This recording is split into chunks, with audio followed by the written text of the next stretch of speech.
नमस्कार, मैं हूं अंजलि और आप देख रहे हैं रफ्तार टुडे। तो चलिए शुरुआत करते हैं आज की प्रमुख खबर से। मैं भारत से संदेश लाया हूँ, अब अटल बिहारी वाजपेयी बोले और संयुक्त राष्ट्र में पहली बार गूंजी हिंदी। पूरा भाषण सुनिए। संयुक्त राष्ट्र को दुनिया का सबसे बड़ा लोकतांत्रिक मंच समझा जाता है।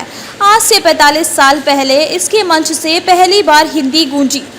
कंठ था माँ भारती के ऐसे सपूत जिसकी वाक्पटुता और भाषण कौशल के मुरीद विरोधी खेमे में भी रहे।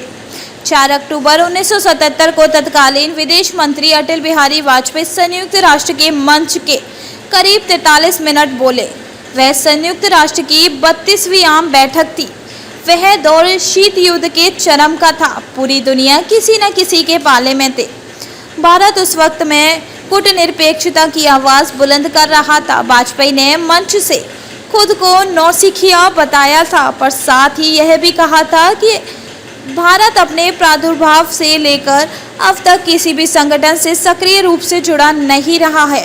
वसुधैव कुटुंबकम का सिद्धांत दोहराते हुए वाजपेयी ने पूरी दृढ़ता से भारत का पक्ष रखा। 4 अक्टूबर 1977 को वाजपेयी का वह भाषण उनके संपूर्ण राजनीतिक जीवन के सबसे प्रभावशाली और अहम संबोधनों में गिना जाता है। वाजपेयी का संयुक्त राष्ट्र में वह प्रसिद्ध भाषण आप नीचे सुन सकते हैं।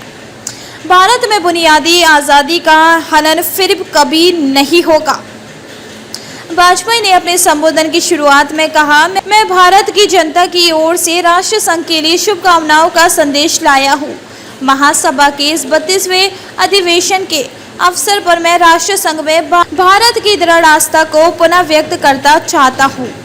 जनता सरकार को शासन की भागदौड़ संभालने केवल 6 मास हुए हैं, फिर भी इतने अल्प समय में हमारी उपलब्धियां उल्लेखनीय है। भारत में मूलभूत मानव अधिकार पुनः प्रतिष्ठित हो गए। जिस भय और आतंक के वातावरण ने हमारे लोगों को घेर लिया था, अब वह दूर हो गया।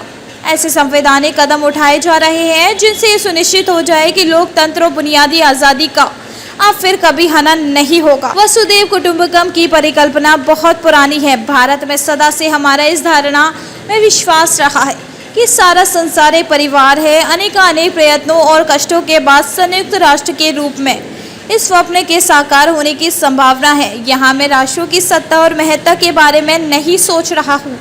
खबरों में अब तक के लिए बस इतना ही। मिलते हैं फिर ऐसी ही बड़ी खबर के साथ। तब तक के लिए नमस्कार और देखते रहिए रफ्तार टुडे।